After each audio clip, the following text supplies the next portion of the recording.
Hello friends, कैसे हैं आप सभी लोग। उम्मीद है कि आप अच्छे होंगे। आज हम लोग ट्रांसफार्मर के बारे में पढ़ेंगे और देखेंगे कि ट्रांसफार्मर कैसा होता है, उसकी वर्किंग कैसे होती है, उसके पार्ट्स कैसे देखने में होते हैं। तो सबसे पहले हम लोग इस डिजिटल बोर्ड की सहायता से ये देखेंगे कि ट्रांसफार्मर एक्चुअली में दिखता कैसे है। वैसे तो आप प्रैक्टिकल लाइफ में देखे होंगे, जो आपके पोल पर, खंभे पर तमाम प्रकार के ट्रांसफार्मर लगे होते हैं, लेकिन तो इसको आज हम लोग इमेज में देखेंगे। इसके लिए इस डिजिटल बोर्ड की सहायता से हम लोग इस पहले सर्च करेंगे ट्रांसफार्मर। यहाँ पर देखिए होम पेज में हम लोग आ गए, फिर ऐप में हम लोग जाएंगे। हमारा ब्राउज़र है, यहाँ से ब्राउज़र ओपन कर लेंगे और यहाँ पर हम लोग सर्च करेंगे ट्रांसफार्मर।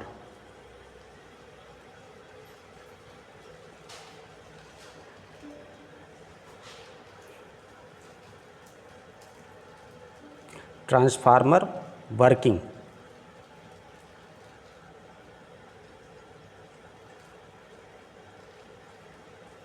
क्या दिखाई दे रहा है?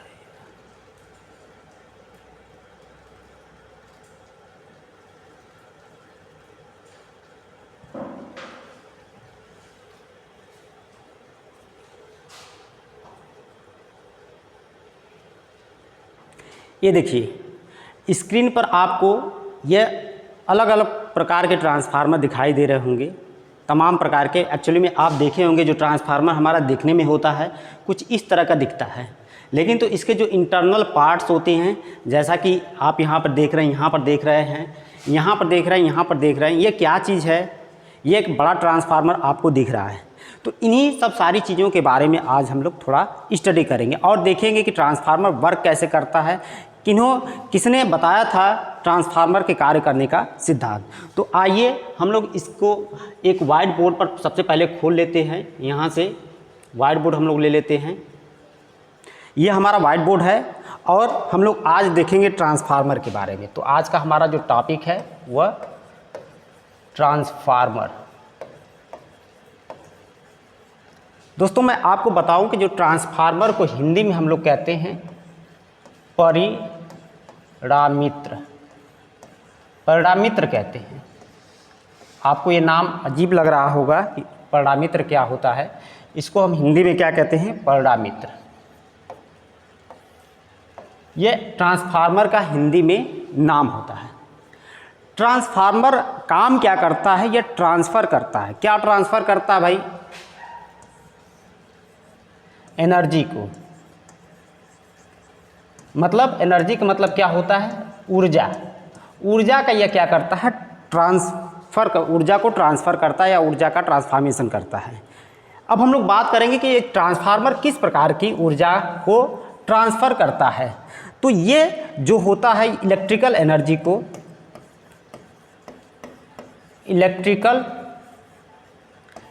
को किस में ट्रांसफ़र करता है? इलेक्ट्रिकल एनर्जी में ही क्या करता है? ट्रांसफ़र करता है। यानी इसके इनपुट साइड पर हम लोग इलेक्ट्रिकल एनर्जी देते हैं और आउटपुट पर भी हम लोग क्या करते हैं? इससे इलेक्ट्रिकल एनर्जी ही लेते हैं। क्योंकि आप जानते हो कि बहुत सारे हमारे ऐसे डिवाइसेस होती हैं, बहुत सारे ऐसे इलेक्ट्रिकल इक्विपमेंट होते हैं जिनके माध्यम से हम लोग ऊर्जा का ट्रांसफ़र करते हैं, ऊर्जा को ट्रांसफ़र करते हैं या ऊर्जा का ट्रांसफॉर्मेशन करते हैं। जैसे मैं बताऊं कि मोटर जो होता है, मोटर इलेक्ट्रिकल एनर्जी को मैकेनिकल एनर्जी में बदलता है। उसी प्रकार से हमारा जनरेटर है, जनरेटर मैकेनिकल एनर्जी को इलेक्ट्रिकल एनर्जी में बदलता है। तो जो हमारा ट्रांसफार्मर होता है यह इलेक्ट्रिकल एनर्जी को इलेक्ट्रिकल एनर्जी में ही बदलता है। यानी इसके इनपुट पर हम लोग इलेक्ट्रिकल ऊर्जा देते हैं और आउटपुट पर हमें इलेक्ट्रिकल ऊर्जा मिलती है।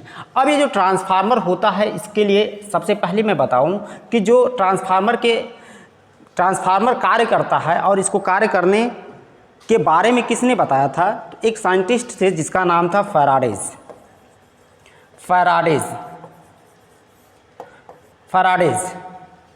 इन्होंने एक नियम दिया था। फैराडे साहब ने एक नियम दिया था जो कि ट्रांसफार्मर पर अप्लाई होता है। और इनका जो नियम था उसको हम लोग कहते हैं Faraday's law of electromagnetic induction, यानी फैराडे के विद्युत चुंबकीय प्रेरण का सिद्धांत। तो इनका जो नियम है, इनके नियम को थोड़ा सा हम लोग देख लेते हैं कि इनके नियम पर ही हमारा ट्रांसफार्मर कार्य करता है। तो आइए देखते हैं इनका नियम क्या कहता है। तो यहाँ पर हम लोग हेडिंग डाल लेते हैं फैराडेज लॉ। फैराडेज लॉ,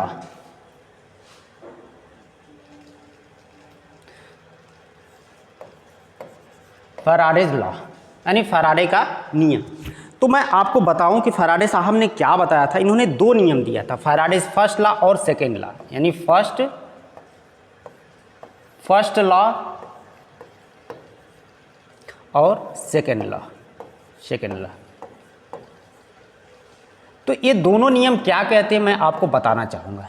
तो जो फैराडे साहब का पहला नियम था, इन्होंने ये बताया था कि जब किसी कंडक्टर यानी चालक को हम मैग्नेटिक फील्ड में क्या करते हैं, घुमाते हैं।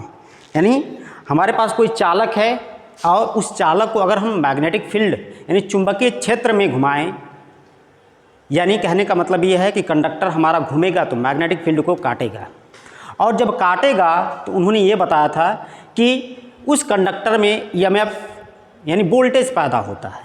यह कैसे दिखता है इसको मैं आपको दिखाऊं थोड़ा सा। तो देखिए, हम सबसे पहले एक मैग्नेट बना लेते हैं। यहाँ पर मैग्नेट,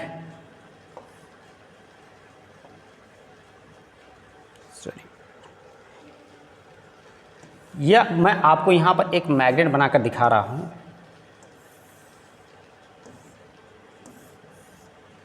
ये देखिए, ये मैग्नेट का नॉर्थ पोल है, यह हमारा क्या है, साउथ पोल है। क्योंकि जो चुंबक होता है उसमें दो ध्रुव होते हैं, एक नॉर्थ पोल होता है, एक साउथ पोल होता है। तो हमेशा नॉर्थ पोल से चुंबकीय बल रेखाएं निकलती हैं और साउथ पोल की तरफ जाती हैं, ऐसे। तो ये हमारा क्या हो गया, चुंबकीय क्षेत्र हो गया, यानी मैग्नेटिक फील्ड हो गया। इसको हम लोग क्या कहेंगे, ये हमारे पास क्या है, मैग्नेटिक फील्ड। मैग्नेटिक हमारे पास क्या है, फील्ड है। तो इसी मैग्नेटिक फील्ड में हम लोग क्या करें, अगर कोई कंडक्टर को रखें, यहाँ पर हम लोग दूसरा कलर ले लेते हैं। चलिए यहाँ पर देखिए, मैग्नेटिक फील्ड में हम लोग किसी कंडक्टर को ऐसे ले लेते हैं।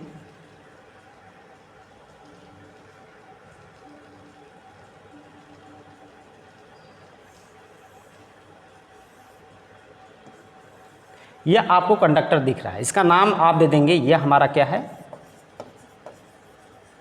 कंडक्टर यानी चालक। इस मैग्नेटिक फील्ड में अगर इस चालक को हम लोग घुमाएं तो ये चालक क्या करेगा, कंडक्टर क्या करेगा, मैग्नेटिक फील्ड को काटेगा। और उन्होंने बताया था कि जब कोई कंडक्टर किसी मैग्नेटिक फील्ड को काटेगा या काटता है तो उसमें ईएमएफ पैदा होता है। क्या पैदा होता है भाई, ईएमएफ। ईएमएफ का मतलब क्या होता है, इलेक्ट्रोमोटिव फोर्स। इलेक्ट्रोमोटिव फोर्स यानी विद्युत वाहक बल, जिसको हम लोग हिंदी में कहते हैं विद्युत वाहक बल।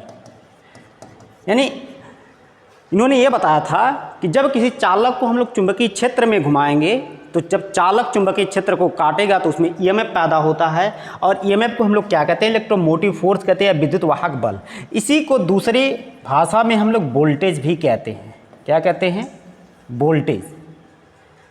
वोल्टेज यानी वोल्टता पैदा होती है, वोल्टेज पैदा होता है, इन्होंने बताया था। और क्या बताया था, और ये बताया था कि अगर ये जो चालक की ये दो टर्मिनल आपको नीचे दिखाई दे रहे हैं, यहाँ से आए हुए, ये चालक है आपका, इसके जो दो टर्मिनल हैं, इसको अगर किसी लोड के द्वारा क्या करें, लोड के द्वारा शॉर्ट कर दें तो इसमें क्या होती है, करंट भी बहने लगती है। यानी ये जो चालक होता है वह करंट कैरिंग कंडक्टर बन जाता है। तो ये इतनी बातें इन्होंने अपने फर्स्ट लॉ में बताया था कि जब किसी चालक को हम लोग क्या करें, किसी चुंबकीय क्षेत्र में घुमाएं, अगर चालक चुंबकीय क्षेत्र को काटेगा तो उसमें ईएमएफ पैदा होगा। उन्होंने यहीं तक नहीं रोका, इसमें और कुछ चीज़ें बताया।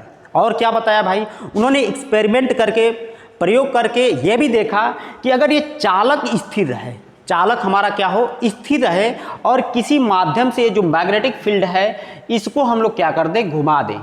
यानी घुमाने का मतलब यह है कि घूमने वाला मैग्नेटिक फील्ड हम पैदा कर दें, तो ये घूमने वाला मैग्नेटिक फील्ड जब इस कंडक्टर से लिंक करेगा तो भी इस कंडक्टर में ईएमएफ पैदा होता है।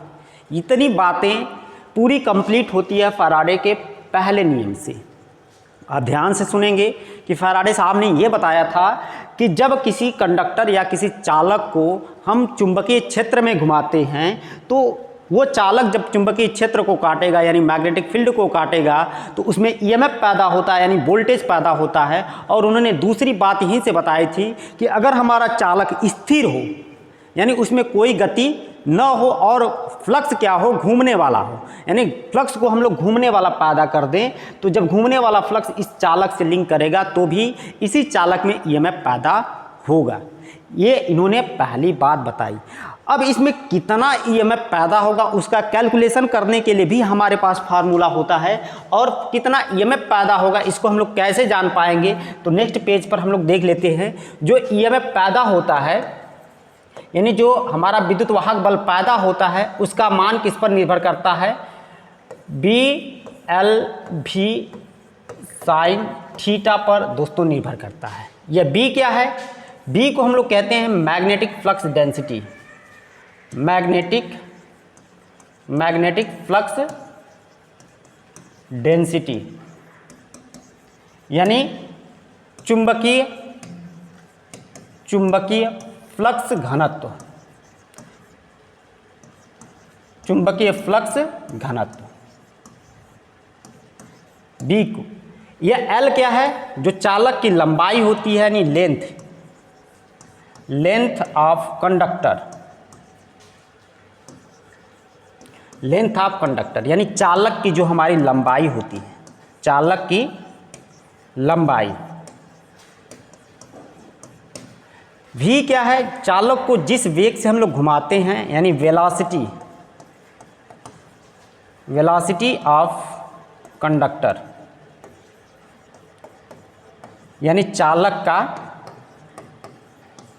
का वेग। ये थीटा क्या है भाई, थीटा अगर मैं आपको बताऊं तो जो हमारा कंडक्टर है और जो चुंबकीय क्षेत्र है उसके बीच का एंगल यानी angle between conductor and magnetic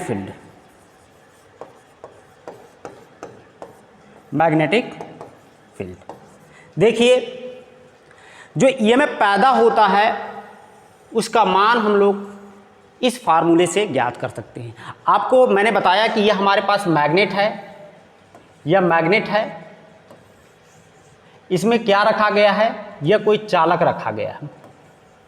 इस मैग्नेट के द्वारा जो चुंबकीय क्षेत्र पैदा हो रहा है उसकी दिशा ऐसे आपने बताया था। यह जो चुंबकीय क्षेत्र की दिशा है उसको हम लोग बी से प्रदर्शित करते हैं यानी जिसको हम लोग मैग्नेटिक फ्लक्स डेंसिटी कहते हैं, यानी कितना यहाँ पर फ्लक्स का घनत्व है, कितना यहाँ पर फ्लक्स का प्रभाव है, कितनी मात्रा में फ्लक्स है, उसको हम लोग कैसे दिखाएंगे बी से, जिसको मैग्नेटिक फ्लक्स डेंसिटी कहते हैं। और इसकी यूनिट क्या होती है भाई, बी की यूनिट, बी बराबर सबसे पहले आप जानिए बी बराबर क्या होता है 5/A यानी वेबर। ये जो फ्लक्स होता है उसको वेबर में लेते हैं और यहाँ की जो एरिया होती है वो आपको ए से दिखाया गया है यानी वेबर पर मीटर स्क्वायर इसकी यूनिट होती है। वेबर प्रति मीटर स्क्वायर क्या होती है, यूनिट होती है किसकी भाई, आपकी मैग्नेटिक फ्लक्स डेंसिटी की। तो यहाँ पर B है जो कि मैग्नेटिक फ्लक्स डेंसिटी को दिखाएगा। L जो होता है ये जो चालक आपने लिया इसकी लंबाई होती है। V क्या होता है, किस वेग से इस चालक को आप घुमा रहे हैं उसकी गति है। और थीटा क्या है, ये जो चुंबकीय क्षेत्र है और ये जो चालक है इसके बीच का क्या होता है, एंगल होता है। अगर सब कुछ चीज़ें आपको पता है, अवेलेबल है, तो क्या होगा, हमारा कंडक्टर में ईएमएफ पैदा होगा। अगर आप एक बात यहाँ से सोच कर देखिए, यह चालक की वेलोसिटी है, चालक का वेग है। अगर इसको घुमाया ना जाए, किसी वेग से किसी चाल से इसको घुमाया ना जाए तो यह फ्लक्स को नहीं काटेगा, और जब फ्लक्स को नहीं काटेगा तो इस भी का मान क्या हो जाएगा, 0। और जब 0 हो जाएगा तो जब इस वैल्यू में 0 से आप गुणा करेंगे तो यहाँ पर कोई ईएमएफ पैदा नहीं होगा। इसलिए ईएमएफ पैदा करने के लिए हमको चालक को चुंबकीय क्षेत्र में घुमाना पड़ता है। तो ये बात फैराडे साहब ने बताया था। अब फैराडे साहब का जो दूसरा नियम है जिसको हम लोग सेकेंड लॉ कहते हैं, आइए हम लोग सेकेंड लॉ देखते हैं। जो हमारा दूसरा नियम है सेकेंड लॉ, सेकेंड लॉ, तो सेकेंड लॉ ये बताता है कि जो भी ईएमएफ पैदा हुआ, जो भी हमारा ईएमएफ क्या हुआ, पैदा हुआ, जिसको हम लोग ई से लिख रहे हैं, जो भी ईएमएफ पैदा हुआ वह क्या होता है, जो फ्लक्स परिवर्तन की दर के क्या होता है, समानुपाती होता है। ये जो डी फाई है और डी टी के क्या है, समानुपाती है। यानी क्या ये डी फाई आपको क्या बता रहा है, जो फ्लक्स में चेंज हो रहा है, जो फ्लक्स घूम रहा है, परिवर्तित हो रहा है, यानी जो उसमें मूवमेंट है वह किस दर से, आपका मतलब दर का मतलब समय, किस समय यानी किस टाइम के हिसाब से हमारा फ्लक्स घूम रहा है, और वही सब बताता है हमारा ईएमएफ पैदा होता है। जहाँ पर हमारा डी फाई क्या है, डी फाई को हम लोग क्या लिखेंगे, चेंज इन फ्लक्स, और डी टी क्या है, चेंज इन टाइम, यानी समय में परिवर्तन, जो समय में चेंज हो रहा है, जो टाइम चेंज हो रही है फ्लक्स के साथ साथ समय में परिवर्तन, ये चीज़ें। तो ये फैराडे साहब का दूसरा नियम है। अब इन दोनों नियम की सहायता से हम लोग ये देख पाएंगे कि ट्रांसफार्मर एक्चुअली में किस नियम पर कार्य करता है। तो जो फैराडे साहब का पहला नियम था जिन्होंने बताया था कि जब कोई कंडक्टर किसी फ्लक्स को काटे, या उन्होंने ये भी बताया था कि जब कंडक्टर स्थिर हो और फ्लक्स क्या हो, मूव करे। तो जब कंडक्टर स्थिर होता और फ्लक्स जब मूव करता है तो उस कंडक्टर में जब ईएमएफ पैदा होता है, तो ये बात वैलिड होती है कि इसके लिए, ट्रांसफार्मर के लिए। ट्रांसफार्मर में कोई भी घूमने वाला भाग नहीं होता है। ट्रांसफार्मर एक स्टैटिक मशीन है, स्थिर मशीन होती है जिसमें कोई भी घूमने वाला भाग नहीं होता। जैसे आप देख रहे होंगे कि मोटर है तो मोटर का उसका जो रोटर है या आर्मेचर है वो घूमता रहता है। यानी कोई भी मशीन है तो उसमें कुछ ना कुछ रोटेटिंग पार्ट होते ही होते हैं, परंतु ट्रांसफार्मर एक ऐसी मशीन है जिसमें कोई भी रोटेटिंग पार्ट नहीं होते हैं। इसलिए इसके जो कंडक्टर हैं वह स्थिर रहते हैं और इसमें मैग्नेटिक फील्ड यानी जो चुंबकीय क्षेत्र होता है, जो मैग्नेटिक इफेक्ट वहाँ पर बनता है, वह घूमने वाला पैदा होता है। तो यह ट्रांसफार्मर को मैं थोड़ी सी चीज़ें आप इसकी वर्किंग में बता दूं। आप यहाँ पर नेक्स्ट पेज हम लोग ले लेते हैं और यहाँ पर देखेंगे working of transformer, working of transformer, यानी ट्रांसफार्मर का कार्य सिद्धांत। ट्रांसफार्मर कैसे कार्य करता है इसके बारे में आपको देखना है। तो इसके कार्य सिद्धांत को देखने के लिए सबसे पहले ट्रांसफार्मर का जो इंटरनल डायग्राम होता है उसको मैं यहाँ पर बना दूँ।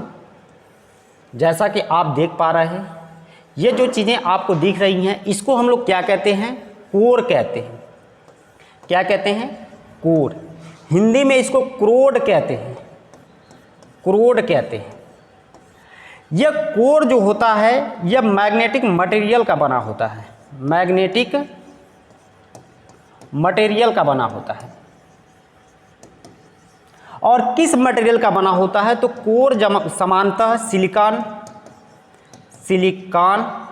स्टील या CRGO यानी cold rolled grain oriented steel. सबसे अच्छा यह CRGO होता है, यह सिलिकॉन स्टील होता है। इसी मटेरियल का हम लोग क्या बनाते हैं, ये कोर बनाते हैं। कोर पर हम लोग करते क्या है भाई, कोर पर हम लोग करते हैं वाइंडिंग। कोर पर क्या करते हैं, वाइंडिंग करते हैं। कोर पर हम लोग क्या करते हैं, वाइंडिंग करते हैं। अब ये जो कोर होता है, ये एक चीज़ इसमें टर्म आता है लेमिनेटेड। लेमिनेटेड का मतलब होता है पटलित। जो कोर होता है वो पतली पतली पत्तियों का बना होता है, इसलिए जो यहाँ पर कोर हम लोग यूज़ करते हैं वो लेमिनेटेड यानी पतली पतली पत्तियों का यूज़ करते हैं। तो ये आपको कोर दिखाई दे रहा है। अब इसी कोर पर हम लोग क्या करते हैं, वाइंडिंग करते हैं। तो वाइंडिंग करने के लिए यहाँ पर देखिए हम लोग यहाँ पर वाइंडिंग करेंगे,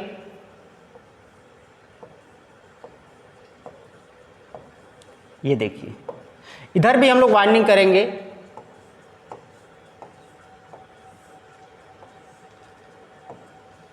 तो ये ट्रांसफार्मर हो गया, इसमें दो वाइंडिंग आपको दिख रही है। अब इसमें कौन सी वाइंडिंग प्राइमरी वाइंडिंग होती है, कौन सी वाइंडिंग सेकेंडरी वाइंडिंग होती है, इसमें भी कन्फ्यूजन होता है। लेकिन तो मैं आपको बताना चाहूँगा कि वह वाइंडिंग जो हम लोग सप्लाई साइड लगाते हैं उसको हम लोग क्या कहते हैं, प्राइमरी वाइंडिंग। तो अगर इस वाइंडिंग को अगर आप सप्लाई साइड लगाएं यानी इनपुट साइड लगाएं तो यह हमारी क्या कहलाएगी, ये वाइंडिंग जो कहलाएगी वह हमारी प्राइमरी वाइंडिंग कहलाएगी। प्राइमरी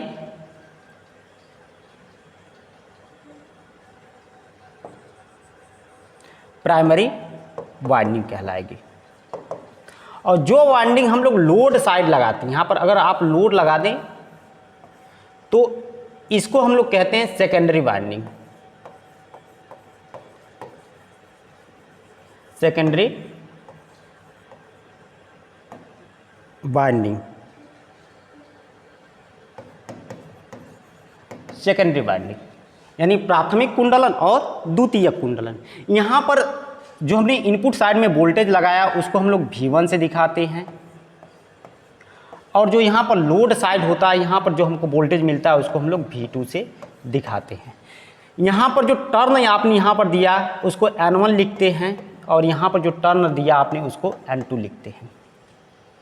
अब देखिए, अब होता क्या है कि जब इस वाइंडिंग को हम लोग सप्लाई से लगाते हैं तो इस वाइंडिंग में क्या होगी, करंट बहेगी। इस वाइंडिंग में क्या बहेगी, हमारी करंट, जिसको हम लोग प्राइमरी में बहने वाली करंट I1 से दिखा सकते हैं, या I1 करंट प्राइमरी साइड में बह रही है।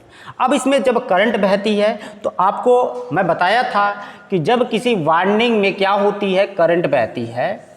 जब किसी वाइंडिंग में करंट बहती है तो ये वाइंडिंग बन जाती है मैग्नेट। ये वाइंडिंग क्या बन जाएगी, मैग्नेट यानी चुंबक बन जाएगी। यानी जब यह चुंबक बन जाएगी तो इसके द्वारा चुंबकीय क्षेत्र पैदा होगा, यानी चुंबकीय फील्ड यानी मैग्नेटिक फील्ड पैदा होगा। तो जब इसमें करंट बहेगी तो इसके द्वारा मैग्नेटिक फील्ड पैदा होगा, और ये मैग्नेटिक फील्ड क्या होता है, इस कोर के माध्यम से क्या होगा, ऐसे वितरित करेगी या संचरित करेगी ऐसे। तो यहाँ पर जो मैग्नेटिक फील्ड बना उसको हम लोग क्या करेंगे, फाई से दिखाएंगे। तो ये कोर के माध्यम से क्या होता है, मैग्नेटिक फील्ड को एक रास्ता मिलता है, और इसी रास्ते के थ्रू हमारी मैग्नेटिक फील्ड क्या होती है, मूव करती है। और जब ये मैग्नेटिक फील्ड मूव करके इस वाइंडिंग की तरफ आएगी और इस वाइंडिंग से जब लिंक करेगी तो इस वाइंडिंग में क्या होता है, ईएमएफ पैदा होता है। जैसे कि मैंने अभी आपको बताया कि जब कोई फ्लक्स किसी वाइंडिंग से लिंक करता है तो उसमें ईएमएफ पैदा होता है, जो कि फैराडे का नियम है। तो इस वाइंडिंग में भी हमारा ईएमएफ पैदा हो जाता है, और जो यहाँ पर ईएमएफ पैदा होता है उसको हम लोग क्या कहते हैं, E2 कहते हैं। यहाँ पर जो ईएमएफ पैदा हो गया उसको हम लोग क्या कहते हैं, E2। और जब ये वाइंडिंग इस लोड के द्वारा क्लोज है, तो मैंने आपको बताया था कि जब वाइंडिंग के दोनों टर्मिनल किसी लोड के द्वारा क्लोज कर दिया जाए तो उसमें करंट भी बहने लगती है। तो इधर जो करंट बहेगी उसको हम लोग क्या कहेंगे, I2 कहेंगे। तो एक इधर I1 करंट और एक इधर I2 करंट हमारी बहने लगती है। अब देखिए होता क्या है कि जब ये फ्लक्स जो होता है, जब ये फ्लक्स में सेटअप होता है तो ये फ्लक्स जो होता है इस प्राइमरी वाइंडिंग से भी लिंक करता है, और जब प्राइमरी वाइंडिंग से लिंक करता है तो इधर साइड भी एक ईएमएफ पैदा हो जाता है जिसको E1 कहते हैं। तो यहाँ पर E1 क्या है, प्राइमरी साइड में जो पैदा हुआ ईएमएफ है, और जो E2 क्या है, सेकेंडरी साइड में जो पैदा हुआ ईएमएफ है। अब यहाँ पर एक कंडीशन आपको देखने को मिलती है, क्या, यदि N1 बड़ा हो क्या, N2 से, N1 यानी प्राइमरी में जो नंबर ऑफ टर्न सेकेंडरी से क्या हूँ, अधिक हूँ, तो हमारा जो ट्रांसफार्मर होता है वह क्या होता है, स्टेप डाउन ट्रांसफार्मर होता है। ये बात आप नोट करें। स्टेप डाउन का मतलब यह होता है कि यहाँ पर जो भी वोल्टेज रहेगा प्राइमरी साइड में, सेकेंडरी साइड में उससे कम वोल्टेज मिलेगा, यह स्टेप डाउन का मतलब होता है। और यदि N2 इज ग्रेटर देन क्या हो, N1 हो, N2 इज ग्रेटर देन क्या हो आपका, N2 इज ग्रेटर देन क्या हो, N1 हो, तब हमारा जो ट्रांसफार्मर होता है वो उसको हम लोग क्या कहते हैं, स्टेप अप ट्रांसफार्मर कहते हैं। स्टेप अप ट्रांसफार्मर कहते हैं। यानी जब N2 यानी इधर जो नंबर ऑफ टर्न है इससे क्या हो, अधिक हो, तब उस समय हमारा जो सेकेंडरी साइड में ईएमएफ पैदा होगा वो प्राइमरी से अधिक होगा, और इस तरह से जो ट्रांसफार्मर हमारा होता है उसको स्टेप अप ट्रांसफार्मर कहते हैं। और बहुत सारे फैक्टर हैं जो ट्रांसफार्मर को प्रभावित करते हैं। अभी आज के लिए इतना ही मैं आपको बताना चाहूँगा। मैंने आपको बताया कि ट्रांसफार्मर की वर्किंग, ट्रांसफार्मर किस सिद्धांत पर कार्य करता है। इससे संबंधित जो भी वीडियो रहेगी उसको आगे हम लोग देखेंगे। ये ट्रांसफार्मर इलेक्ट्रिकल इंजीनियरिंग के जो 3rd सेमेस्टर के छात्र होते हैं उनके बुक से था, जो कि उनके बुक का नाम है मशीन फर्स्ट। मशीन फर्स्ट में ट्रांसफार्मर टॉपिक दिया गया है, इसलिए ट्रांसफार्मर की थोड़ी बहुत चीज़ें आपको मैंने बताया। दोस्तों, अगर वीडियो अच्छा लगे तो वीडियो को लाइक कर दीजिएगा, अपने दोस्तों में शेयर कर दीजिएगा। वीडियो देखने के लिए आपका बहुत बहुत धन्यवाद। Thank you.